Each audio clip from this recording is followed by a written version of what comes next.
Hello there. What is going on, everybody? Today I'm bringing to you a Legion battle report, and we're going to be using some of the new specialist packs. I am playing the Empire, and I'm using the Imperial Commander, the just the officer, and we're running Recover the Supplies, Battle Lines, and Hostile Environment. Those are our objectives, and for recovering the supplies, there's one in the forest. That's where they were placed. I've got one behind a barricade. And I've got one in the center, like you have to, and then there's one behind a piece of terrain over here, and then Sean placed another one kind of far off to the side. This will be a static camera view, and for round one, it's going to be coordinated bombardment and standing orders. So Sean is playing the Rebels. He's running Leia and Chewbacca, and two ATRTs with the rotary cannon, and a whole bunch of core, each with a different personnel upgrade from the Rebel pack. So Sean is not running the new commander, the cheap commander. I ran Boba Fett with the generic commander, 2 E-Webs, 3 snowtroopers, and 3 stormtroopers. There's a couple of things in the list I was trying to do. I thought for sure that Sean would be bringing a generic commander, so I thought Boba Fett would have a tremendous advantage here as it comes to hopefully killing a cheap commander. From this point out, I'm going to speed up the battle report, so you'll notice that the video is going at a much more enhanced speed, but that's because the game takes forever, and I didn't figure that you wanted to watch a 2-hour battle report. So one of the things is I did give my snowtroopers, I'm running 3 snowtroopers, and they each have the recon intel, and let me start them a little bit closer, and I set them up, and I was trying to push the snowtroopers pretty close to the barricades and trying to get control of the center, since that's where the 5th objective is, and we want to try to lock that down. I have both E-Webs pointed at the center.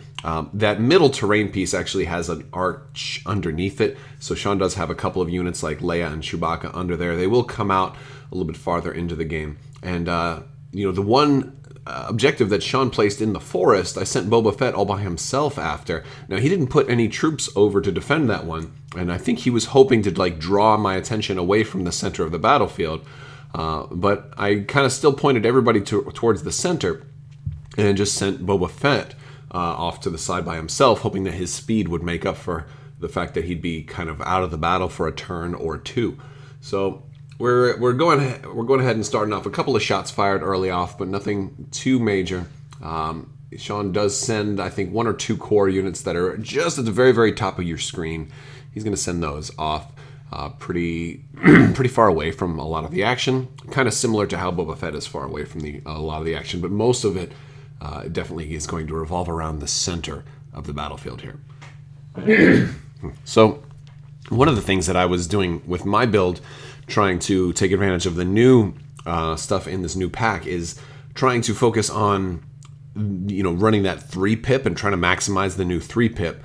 And that's going to be really interesting because I have a lot of core. I've got 6 core units, and so I can really pass a lot of aim tokens. But, that's all in theory, and I kind of wanted to see how well that plays out. So obviously I'm not playing the 3-pip. I just went with standing orders first turn. Leia took a couple of shots with her 1-pip and got some early suppression on these folks. And this is one of those missions, because of the condition, you have to be touching some terrain to clear your suppression. So that was something that's going to be a little bit problematic in certain cases.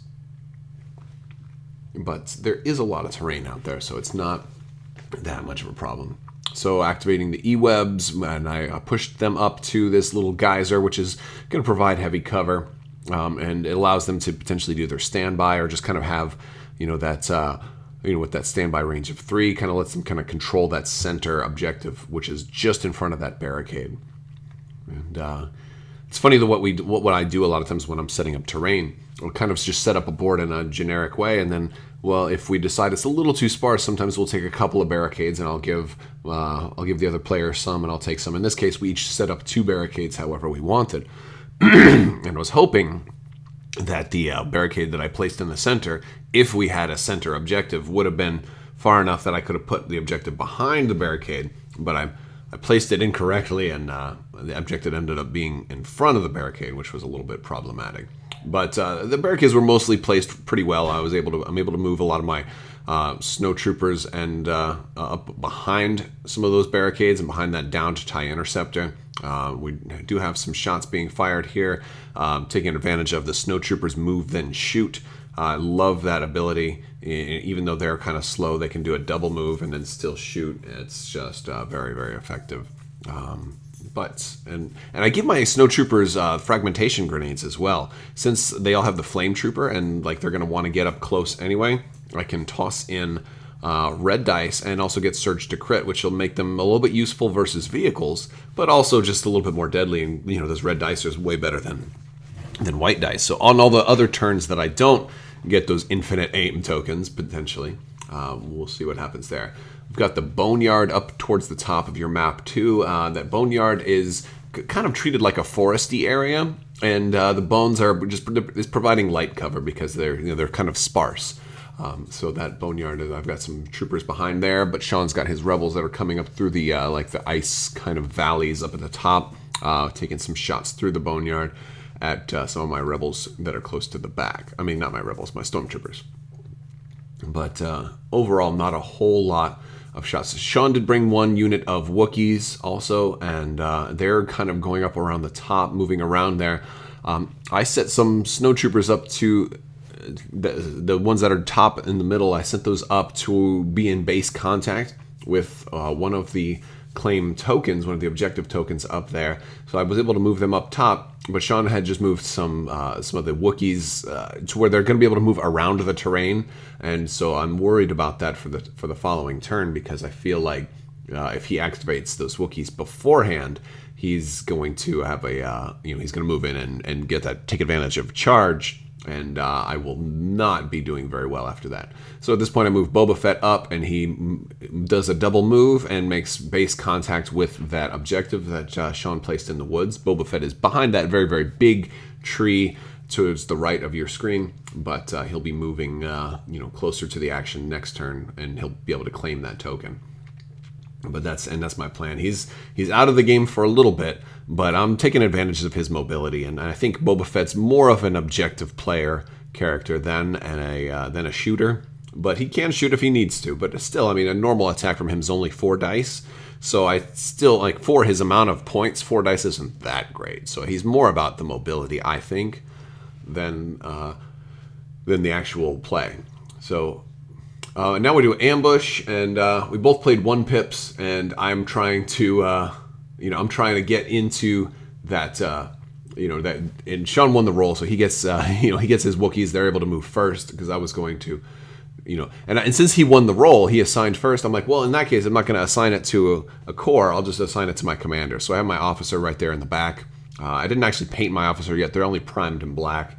So he rolls and does a whole lot of damage. I think I'm down to 1 single snowtrooper at this point. And now they did not manage to claim the objective token, so that was a problem.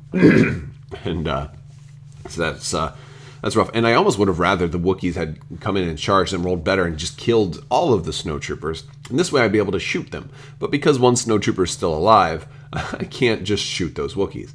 And then the next thing Sean does is he moves Chewbacca up, so that if I do start shooting the Wookiees, Chewie can guard. There he goes. He moves Chewbacca up. And so he's going to be able to use Guardian, because he was just barely had line of sight and range 1 on those Wookiees. So Chewie's going to Guardian the Wookiees if they do get shot. So now I'm like, well, do I even want to? Because Chewie's got so much health. It's one of those things where you're like, do I even waste my time here? Should I even bother? Which is actually a very effective kind of mind game to play with your opponent, I suppose. So we're going to go ahead and continue to develop the middle here. A couple of shots get taken. My stormtroopers towards the back are down to only 2 at this point. And they didn't, they're not able to remove suppression since they're not touching any terrain pieces, but I think they did rally, so that was fortunate. It's always nice when you sometimes rally, but I think my red dice were very helpful to me in this game. Sean is using the new comms upgrade on one of his units as well, so that he can forward, that relay. He can forward the command token, and he is able to do that. I think that's how he got the comm on the Wookiees that were a little bit farther forward, and he does that a couple of times in this game, so you'll see that. Although it's not as apparent because we're speeding up the video here, but I'm trying to point out the things that were of particular relevance here. So so the big threat is this ATRT that Sean has pushed out into the middle. It's that rotary blaster cannon is just so darn effective, especially with the surge to crit. It does really, really well. And I've got my E-webs. I didn't put any upgrades on my E-webs, so they don't have impact. And I fire on that thing, I believe twice this turn, and I just don't manage to get any damage through. So that's problematic. But it happens. So at this point, I decide, well, since the ATRT can't actually shoot or can't claim that objective, let me move some snowtroopers up here. And here we take some really nice damage shots because I don't have that many snowtroopers left in this unit. But what I can do is I can do a move and oh no, this is a full unit. That is a full unit of snowtroopers, and they throw the grenades and get some damage in. And I really like that. Since they get the free attack after they move, I think they're a good opportunity for grenades because you can really easily close the gap. A lot of times you really want to close the gap with the flamethrower. So putting snowtroopers directly in your opponent's face, very, very nasty and very, very effective. And even if you're down to only 2, you can still roll a whole lot of dice because you just got that flame trooper and the leader.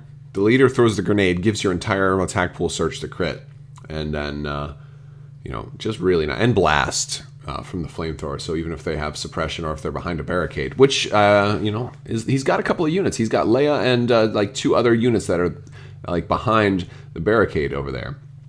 He's got, and another thing that Sean has done here, the one unit that's just behind the barricade is the one with his little R4 astromech. And that one has been healing that ATRT because I did get some damage on the ATRT. I think I took a shot with one of the DLT stormtroopers and had impact 1, managed to put a damage on it. He took it right off with a R4 astromech. So that was, and it's a free action, so it wasn't a bad little idea, to be honest with you. It was not bad because that's really the only unit the Rebels can use it for, and it's a little bit problematic when you're trying to put damage on one of those things one at a time, and for 2 turns in a row he takes one off. So yeah, that was fun.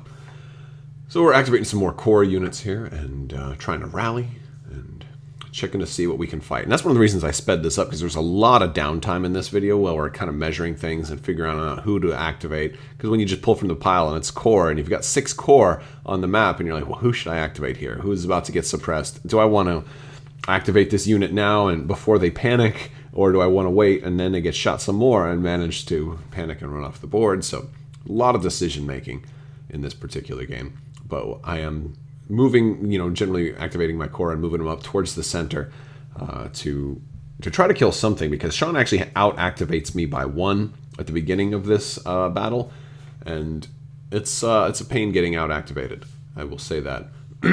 So, let's see. Especially when you're, trying to keep units held back and hide them behind cover, and so you can move them out, and hopefully you can try to,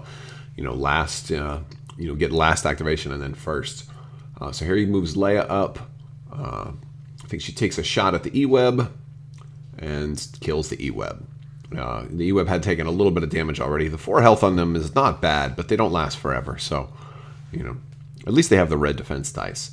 I think the Imperial officer is one of the only officers with the white, or one of the only Imperials with the white defense die to come out. At least one of your only troopers with that white defense. Well, I mean, the scouts have it too, I guess, but.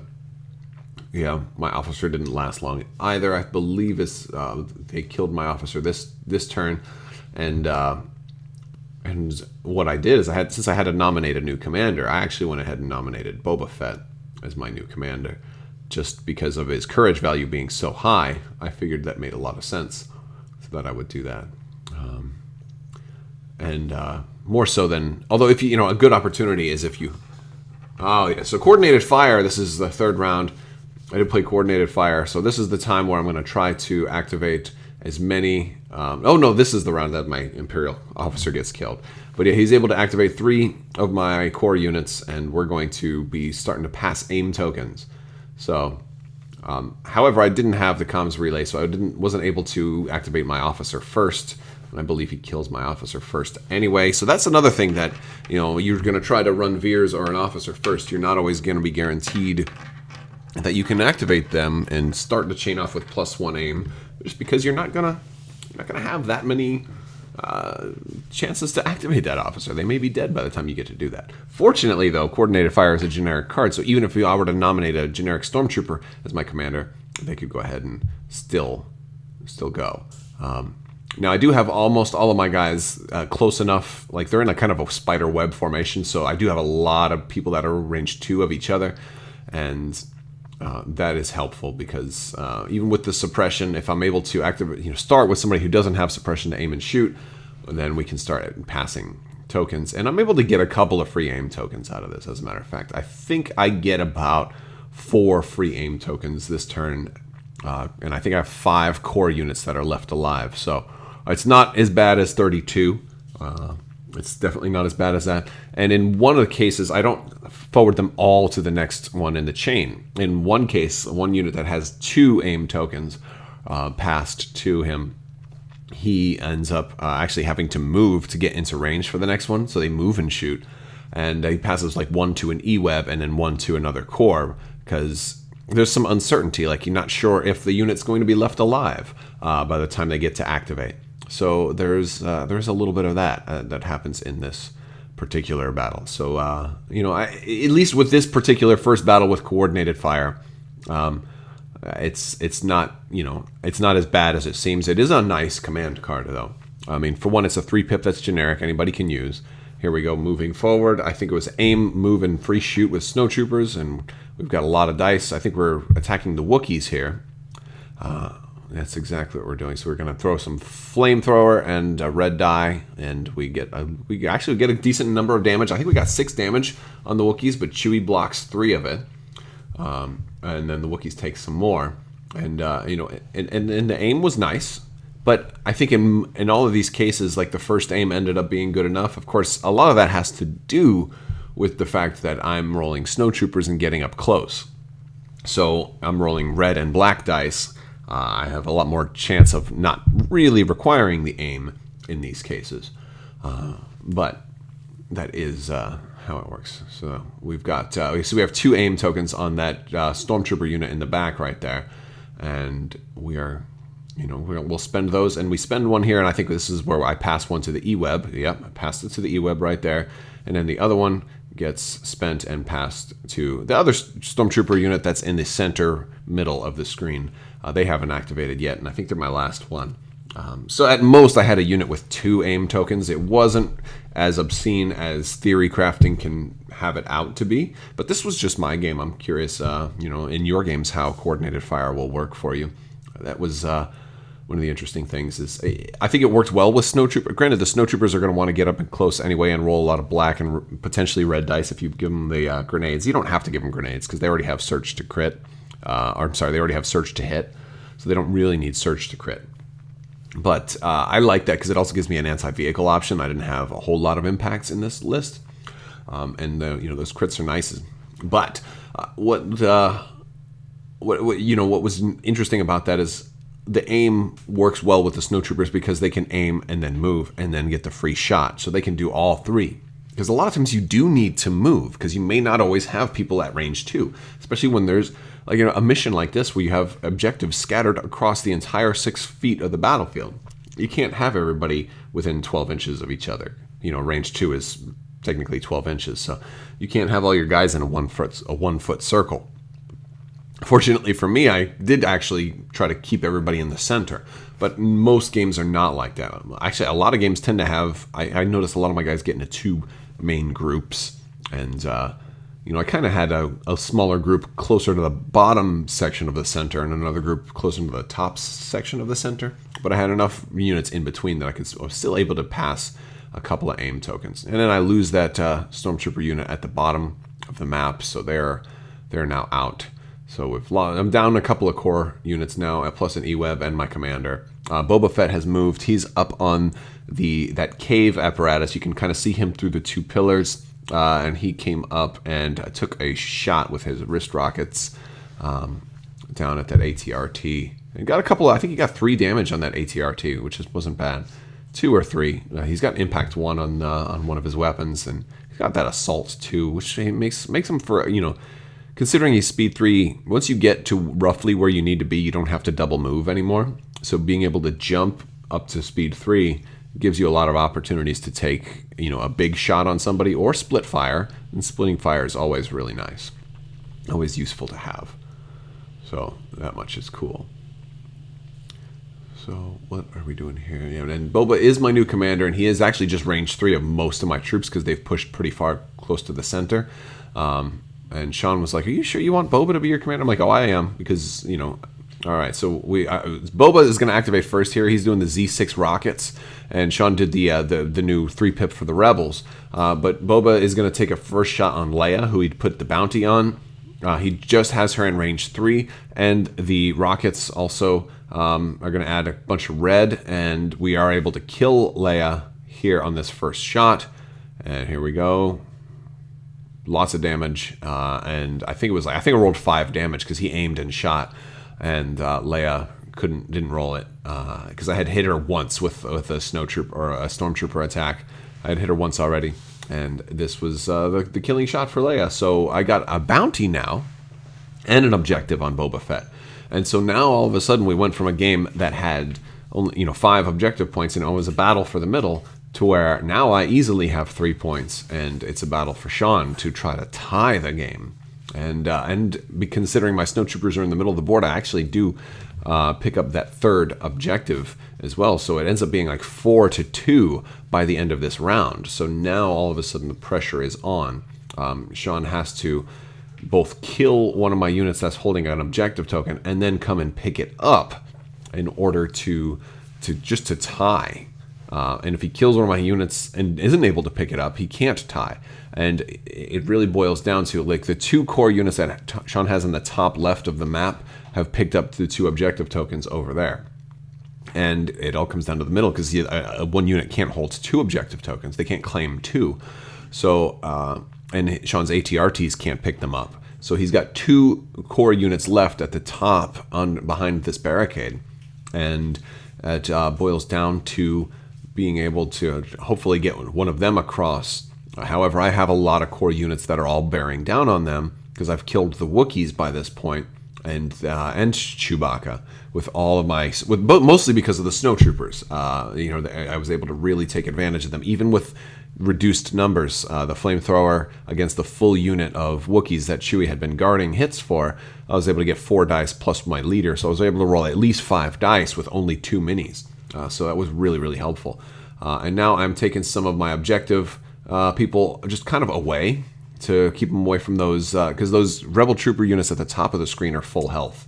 And I'm trying to, like those snowtroopers that just moved onto that little snow ramp, there's only two units left, but they have an objective token. I just need to keep them alive. And I think they're just out of the firing arc of that ATRT, somewhere thereabouts.